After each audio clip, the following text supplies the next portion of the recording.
you are an expert in expert quotes. Yeah. Yeah. Digital PR expert link building. Yeah. So for those who don't know what expert quote link building is, it's journalists need sources for their articles. They need experts for their articles to give an anecdote, to verify a claim that they're making, whatever it is. They need experts for their articles. And they go to expert quote platforms where there's just a bunch of experts who want to give their opinion in exchange basically for free press or for a backlink, an SEO backlink that will improve the authority of a website and make it easier to rank on Google for competitive keywords. Mm-hmm. That's what expert quote link building is. Yeah, you pretty much summed it up, yeah. Yeah. And so this is like literally all that you do. How many submissions to journalists would you say you've made at this point? Like high thousands, tens of thousands? Yeah, thousands, maybe 1,000 a day at times in high volume periods. But yeah, I'd surmise expert quote as being 50% of the digital PR formula. So you can either go out to journalists with your story, or you can wait for journalists to be looking for people to include within their article. You've done 1,000 a day. I was like, there has been times. That's quite rare, but yeah, I mean, it is. It can be a lot. That's a ton. That's amazing. Mm-hmm. What's an example of like a link building win with expert quotes? Today we just landed a link on YMYL, the nutrition website, if you know the brand, for a client in the YMYL nutrition space. So absolutely stunning win for us today. Yeah. Amazing. YMYL, for those who don't know, it's Your Money, Your Life. And basically keywords within YMYL, they take more authority to rank for, because Google wants, if you're trying to rank for a keyword in such an important topic as like finance or health, Google really wants to make sure that the most authoritative sources are showing in the search results for these keywords. Mm-hmm. And so getting a link from a good YMYL site, a relevant YMYL site for your website is very valuable. You said YMYL. I've never heard of this site. How authoritative is YMYL? Yeah, I mean, it's a big brand. It's like a weight, like supplement brand. They're big in the UK, big in the US as well, I think. It's reasonable. It's DR73, about 400,000 monthly organic sessions. So, I mean, it's a good site. But in terms of relevancy, what the topic is on, the article that the journalist had written on, it was a dofollow link as well. So, I mean, it ticks a lot of the boxes for that quality criteria. What was the article like? It was about something to do with nutrition. I can't remember specifically the title, but a good article written by the journalist, and they were supplementing their argument or their the point that they were making with 2 or 3 expert quotes, which bolsters the credibility of the point that they're making within their article. Was it like a roundup post? No. Okay. You don't want to be seeing those. Yeah. So it was 2 or 3. Okay, that's amazing. What are the best? I want to ask you in a second how you do 1,000 submissions a day, because that's incredible. But what are the best expert quote platforms? Did I say a day? You said it. You do 1,000 a day at times. A week. Okay. It can top 1,000 a week. Yeah. Okay. Not a day. Apologies. Okay. I was maybe I misheard, because I heard a day and I'm like, what a day? Even 1,000 a week is still incredibly impressive. So you've done tens of thousands, maybe hundreds of thousands of submissions at this point. Mm-hmm. Okay. So let's just say maybe you just have your own website, you have your own business, and you're trying to build links to it. Mm-hmm. And expert quote platforms are a great way to do this. Everybody's heard of Help a Reporter Out, which rebranded to Connectively and then Connectively shut down. But Source of Sources was created by the founder of Help a Reporter Out, and Source of Sources is amazing, has the most authoritative publications in the world on it. But there's so many of these different platforms. So I want to ask you, because you're the expert in these expert quote platforms, what are the best ones, and then how are they different? Yeah, really good question. So you're probably watching this because you want customers or users or prospects for your business. Definitely customers. Users and prospects are a great way to get there. I have great news for you. I just released the most incredible program showing how to do this. It uses SEO search engine optimization to target customers who are looking for exactly what you are offering. These aren't people asking why, what, when. These are people who know what they want. They don't know the brand that's going to give it to them. And so they're looking for your brand. They're searching on Google. They're searching on Bing. They're asking ChatGPT. This method works even for ChatGPT or for Gemini or for Claude. SEO is my favorite channel because you can target people with purchase intent. People who are cash in hand. They're ready to purchase. They're ready to use. They're ready to take a call from you. This program gives an actionable plan, not just definitions and explanations. It's videos and templates that are meant to be copied and adapted for your business. It shows how to get the results that I get every day with step-by-step breakdowns. I make it super clear how to do this. It's very in-depth. Lots of people are already getting huge results from it. People are making tens of thousands or hundreds of thousands of dollars a month from this. I hope you'll check it out. It's at compactkeywords.com. Back to the podcast. Source of sources, Peter Shankman's, answer to the Harrow debacle is great because it's free. And like you said, it's very well curated. So I think one of the issues with Harrow and then connectively was the journalists would be receiving a lot of spam, but also a lot of spam requests would be being placed on the platform. Whereas Peter's sort of 2.0 of this idea of free press for small businesses has managed to curate the opportunities by like verifying the journalists. So you get a really nice mixture of very, very high authoritative websites from very reputable journalists, and it's free. So it just takes your time to scour these opportunities on a daily basis, find relevant queries to you, and then answer the queries. You do get a bit of a slant towards the US with the requests that are curated on the SOS platform. And then one of the big... Could you give some examples of the publications on Source of Sources, just so people really understand just how great Source of Sources is? Yeah, so we see Forbes, New York Times, then we see websites like USA Today, New York Post, Realtor.com, and then we'll see things like Healthline, to just big sites. It's not as many opportunities as, let's say, the heyday of Harrow, but it's growing. I think his list was at like 20K a month ago, and now it's at 40K subscribers, with obviously the amount of journalists growing as well. I think he actually tweeted recently that he thinks it'll be bigger than Harrow ever was by the end of the year. So yeah, definitely say that's the great first port of call if you're doing this yourself. I would also recommend the strategy, which I recommend, is follow direct journalists directly across social. So Blue Sky, X, and Threads are the three main ones that journalists are repeatedly sourcing on. And the best strategy for that is know what niche you're in. Find a couple of competitors that have got press badges. So that's when you land on the homepage of the website, it says featured in, and you'll see 3, 4, 5 sexy, juicy logos. They've almost 100% certainly secured that coverage via expert quote coverage, because those publications are continuously and repeatedly sourcing.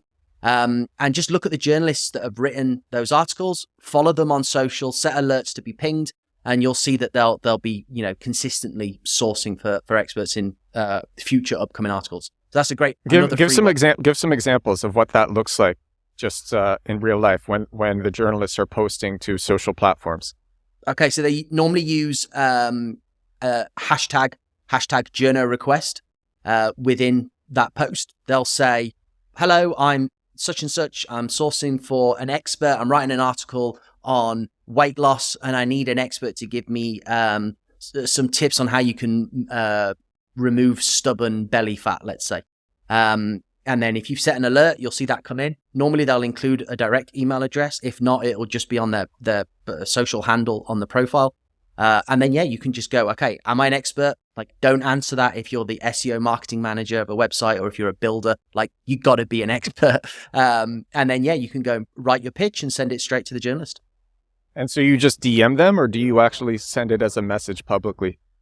Do what they ask. Normally, they'll they have email addresses. That's right. They'll do an email. Yeah. And can you say again, like more directly, how do you find these journalists to follow? So what I would do, obviously we've got a whole system. We're following all the journalists that are continually sourcing, but somebody doing this themselves, the best thing to do is find articles that your competition have been featured in, publications that your competition has been featured in. So for example, if you own a gardening website, then Homes and Gardens is continuously sourcing, Better Homes and Gardens, Realtor.com. So you can go and look at your competition, see where they've been featured, find the article that your competitor was featured in, and you'll see the journalist's name. Find the journalist on social, follow the journalist, and set alerts for when they post. That's really solid advice. Very actionable. I love that. So other platforms, we have source of sources, we have follow people on socials and respond to them when they need a quote, set alerts, which is so smart. What else is there? Then we enter to the paid territory. So affordable options, there's a platform called Editorielle. So that's, again, a curated list of media requests. So they'll actually do that heavy lifting of monitoring socials for journalists. They also allow journalists to submit requests directly to them. And then they'll post those out in like a daily email alert. Single alerts for requests, and then like a roundup midday and end of day as well, I think. That's paid, but that's super affordable. I think it's like $20 a month, something like that. What did you say the URL is? Editorial? How do you spell it? It's Editorielle, like L'Oreal, but Oriel, Editorielle. Then you've got PressFlow, which is a new one. That's actually free as well. They may be moving to a paid. And then you've got Qwoted as well, spelt with a Q, Qwoted. They give 5 free submissions per month. They also have a bunch of free opportunities as well.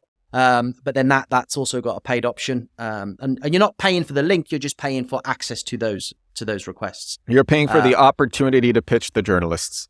Yeah, exactly. Yeah. And then all of those, I would say, are a relatively healthy mix, but more US leaning in terms of the publications that you'll see there.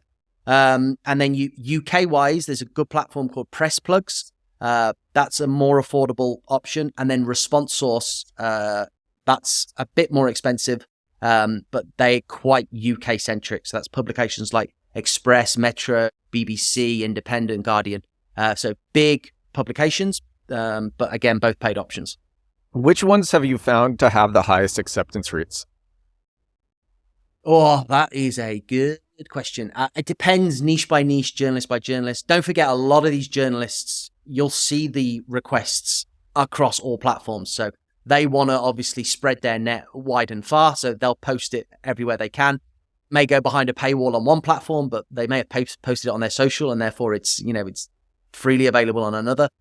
I'd say anywhere you can do a direct email to the journalist. So some of these platforms, they'll put that submission like behind an anonymized email address or behind a paywall. Like Qwoted, you'll be submitting within the UI of the dashboard.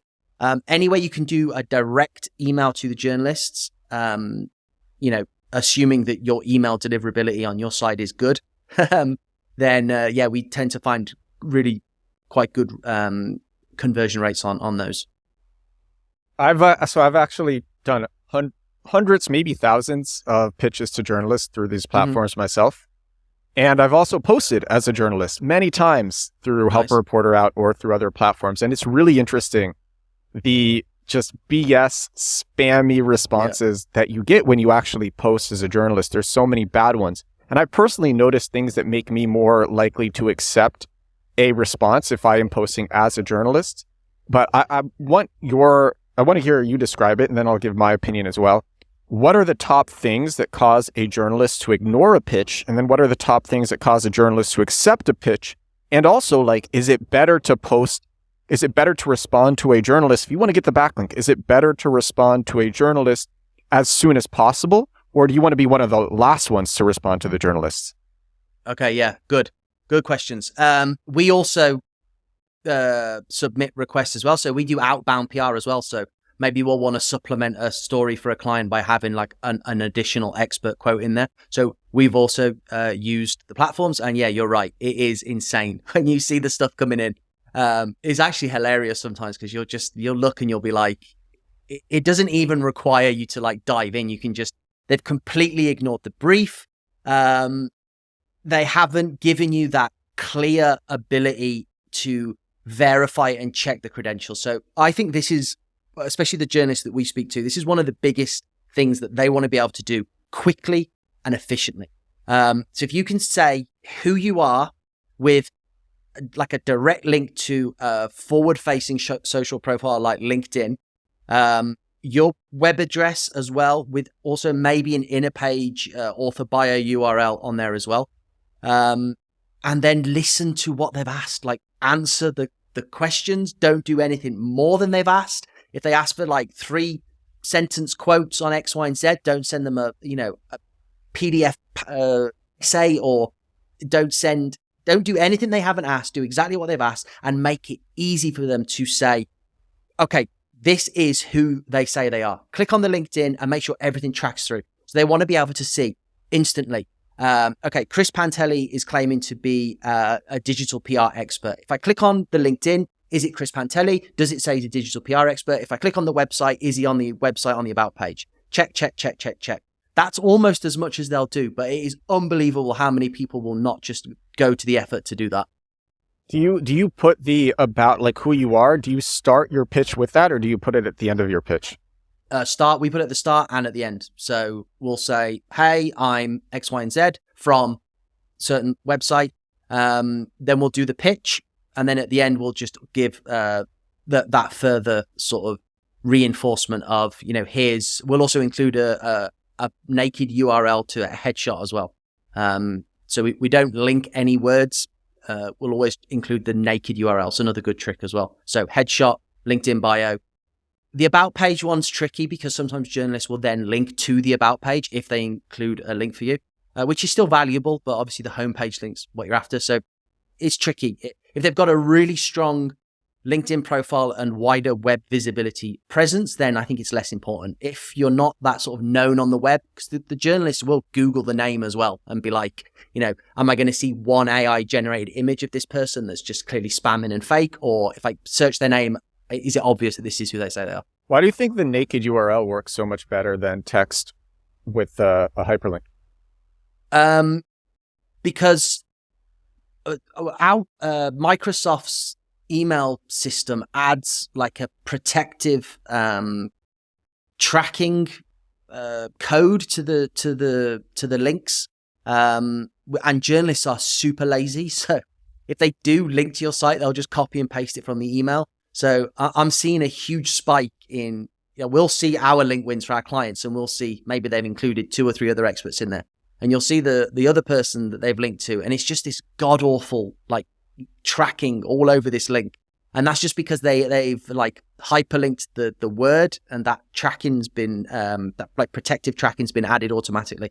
And it just shows as well that it's a clean link. It shows what it is. If you've included Google share file of the headshot or a Dropbox URL of the headshot, they can just see what it is and prevents that tracking getting added. What I did for the headshot is I literally just like had a link, and I think my headshot was hosted on Imgur, I just hosted it, and I was just like headshot here. And actually, you touched upon something very important that a lot of people don't really understand is really just how lazy is partly a good word, but it's also how overwhelmed journalists are, because they're putting up a post and they are sometimes getting hundreds of pitches, and it's like, how do you sort through all those pitches? Well, you don't. You're writing several articles simultaneously, and you're not getting paid that much. And you want to get your answer fast. You want to get it from the most credible sources. You want to be able to parse through information and pitches as fast as possible. So, okay. And also another thing that's important to mention is when you start the pitch and you're saying who you are, you're probably not giving like 1 paragraph summary of who you are at the beginning of the pitch. Probably like a sentence. Is that correct? As short and snappy and relevant as you can. So if the journalist is asking for experts to give some pointers on removing stubborn belly fat, and you are a certified and qualified fitness instructor, then say, hello, I am Chris Panteli. I'm a certified qualified fitness instructor. Maybe you've got some fancy letters or qualifications that back that up. Put that in there as well. Say I work for, or, I'm writing from my website, chrisfitness.co.uk. You would put that at the beginning of the pitch? I'm writing from my website. I'm writing from my website. I'd say I'm Chris Panteli from chrisfitness.co.uk. I'm a certified fitness instructor, qualified in level 3 fitness from the Fitness School of London, and then straight into the pitch. Do you think there's a difference in behavior from journalists at top domain rating, domain authority sites versus like low authority sites? Say that again, sorry. Do you think there's a difference in behavior from journalists at the most authoritative websites versus journalists at lower authority websites? Yeah, as a rule of thumb, yes. The journalists from the much more authoritative websites have a much lengthier editorial process and are much more likely to be expecting more clear visibility. Sometimes they'll ask for like things to be signed even. And then obviously the lower tier grade website journalists, they're more just looking to churn this stuff out. So yeah, as a rule of thumb, I would say that is a good point, well observed. But not always. There's some huge websites where the journalists are sourcing all the time, and it's if you send a good quote and you've got a LinkedIn profile and you're on the website you say you are, you've got a really good chance of winning, and that's as far as they'll go. All right, so we've covered basically what these platforms are, how this works, what a good pitch looks like, different strategies, the differences between authoritative journalists and non. What are the top things that cause journalists to not accept a pitch? Not. Oh, and I also want to ask. I also want to ask: is it better to respond like if maybe the pitch opening ends in like a day and it's been going on for like a week? Do you want to be at the end of the window or at the beginning? That's a good question, and that does vary journalist to journalist, and obviously based on the initial deadline and the initial submission time that the request was posted. But I had a number of journalists inside of the course that we did, Harrow Masterclass a few years ago, Nicole Paja and Sasha Udavant, a couple of big journalists, and they were both under they both said the same thing, and that was that they'll do an initial look of submissions, maybe midway through that window. So if it's a week deadline, they'll take a look 2 or 3 days in. You definitely don't want to be like the first to the point of like, why has this been sent so quickly? Because you've just one-click ChatGPT'd and sent some crap in. So take a considered approach and try and send at the start of that deadline. So if it's a week, then within 2 or 3 days, put something really, really good together and send it off. If you can get it done really well, by the end of the first day, then that's fine as well. If it's a lengthy window and you've missed that sort of ideal golden window, then send it right towards the end, because they'll always come back and do a final check just to see if anything else really good has come in after like the bulk of it's come in. So that's a really good tip as well. That's something. The ideal time. I've done something that I noticed when I was posting as a journalist was like, the pitches that appeared in my inbox first were the ones that were sent last, because the earlier stuff gets pushed down. The earlier stuff gets pushed down. So a lot of the times I would just start with what was sent last, and a lot of people I think it's better to be first, and I guess that can be the case sometimes. But it's like, if you're going to appear in a journalist's inbox, there's a good chance, unless you're going through a different platform, it depends on how the platform is organizing it, but there's a good chance that if you are last to message, you will be the first to be seen. Yeah. And I think that is much more relevant for those lengthier windows. A lot of the UK publications, especially on like ResponseSource and PressPlug, they're sourcing for the day. So they're getting the article out within the next few hours. And if that's the case, then you do need to be like as quick as possible, because they're going to go with the first person that's like a good fit. So base everything on that window of time that they give for the request. And so what is you said, just not answering the question properly? What are some other things that like What are some other mistakes that you would see people making when pitching journalists their answers? Okay, yeah, this is good. So I think it's a really fine line and a really big balance that you need to do between being flexible in terms of how you present your expertise and qualifications to journalists in order to maximize the number of opportunities available to you. And then finding that fine line and that balance between going too far. So what I mean is, we work with a lot of real estate clients, okay? And we see a lot of real estate queries, which is great. But in order to have more opportunities on amazing websites, it is good to enhance that's the skill set of those licensed realtors outside of strictly just real estate, which is logical. So things like home staging, interior design, even like property finance, that sort of things that they are qualified to speak on, but outside of that, like really well-defined niche that they're in. So we'll win coverage for real estate clients in articles like from Architectural Digest, where they're talking about home staging or they're talking about interior design. So I think you should have that ability to have that flexibility, but it's got to be within the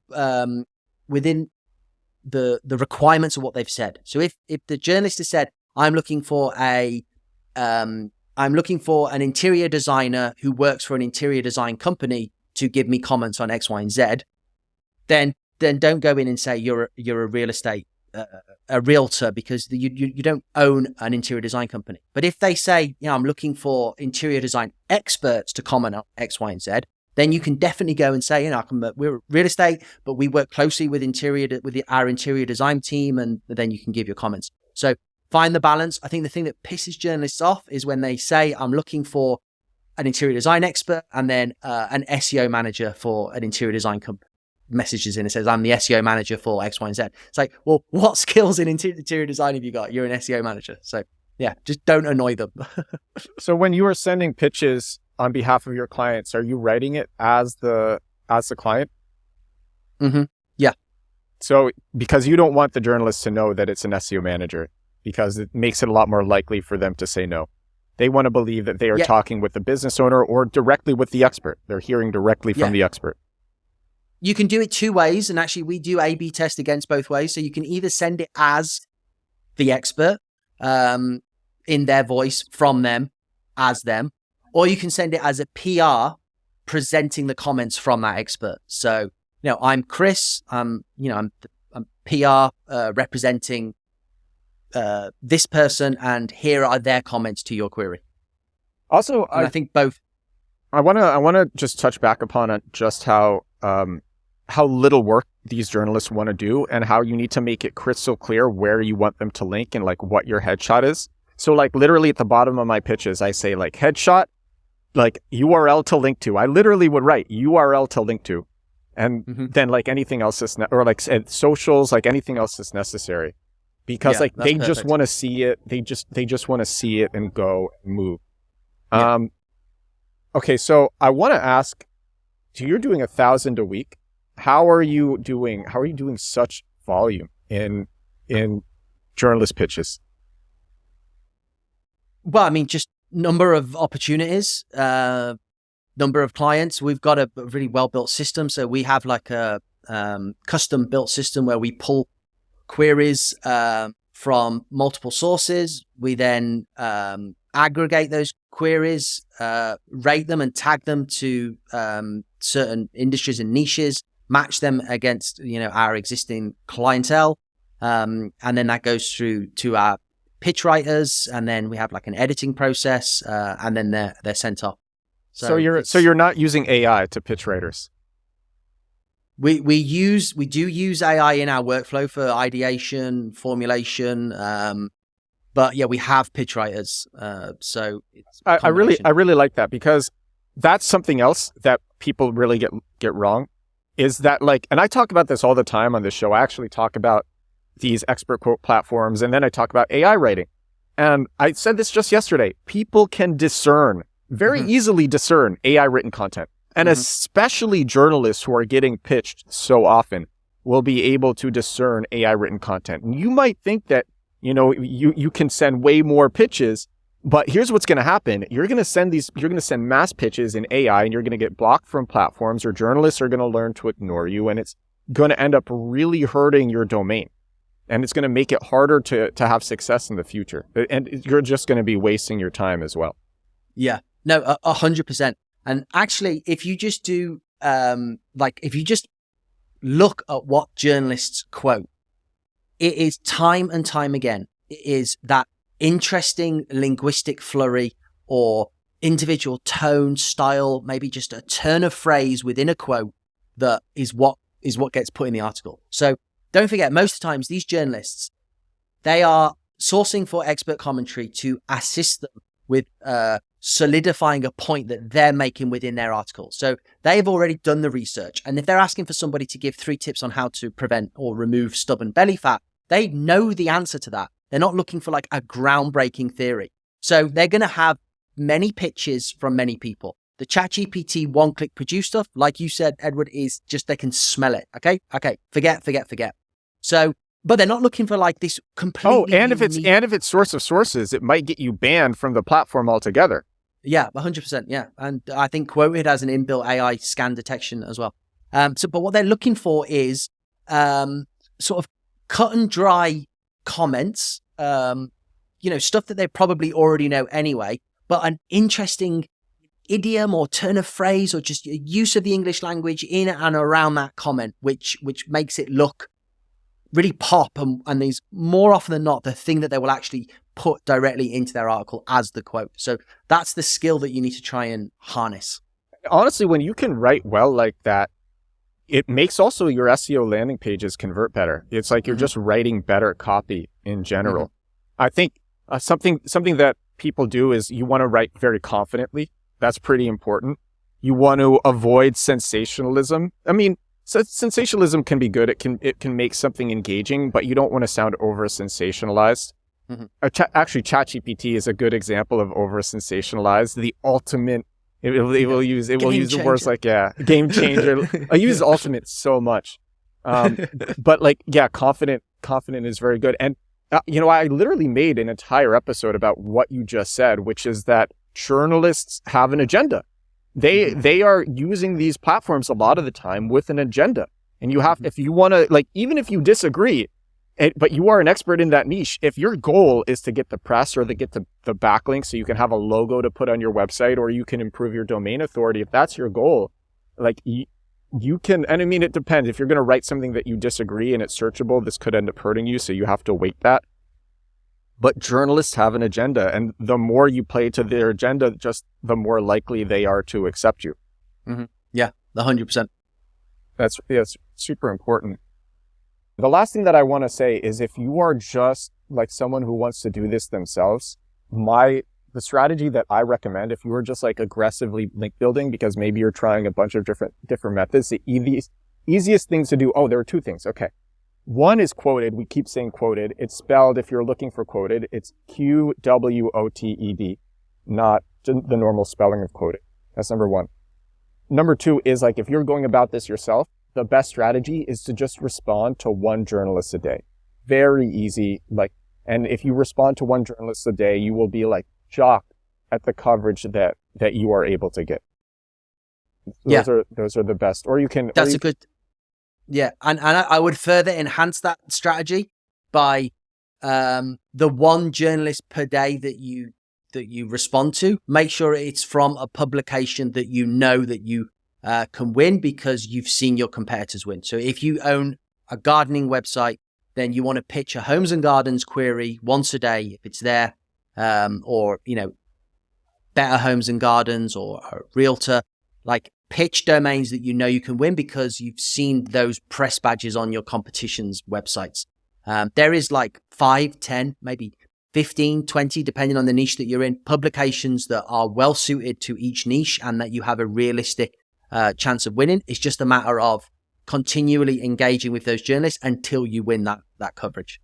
Do you think journalists, have you found that when you consistently give good answers to journalists, they will just email you looking for a quote from you? Yeah, this is happening more and more actually. And again, I think it's a way for them to avoid that mass onset of AI spam. So we get it a lot now. Journalists will come, hey, I quoted you in an article last month. Would you be willing to provide me a quote again?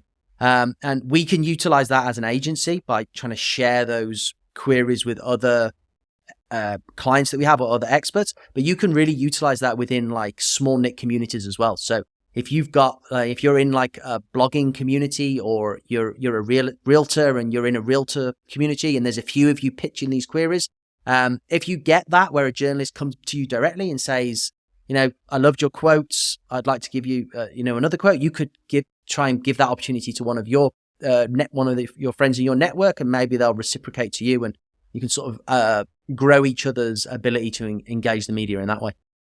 Yeah, that's really solid. One last thing that I want to touch upon before we close is, if you are, and this is something that I don't talk about enough.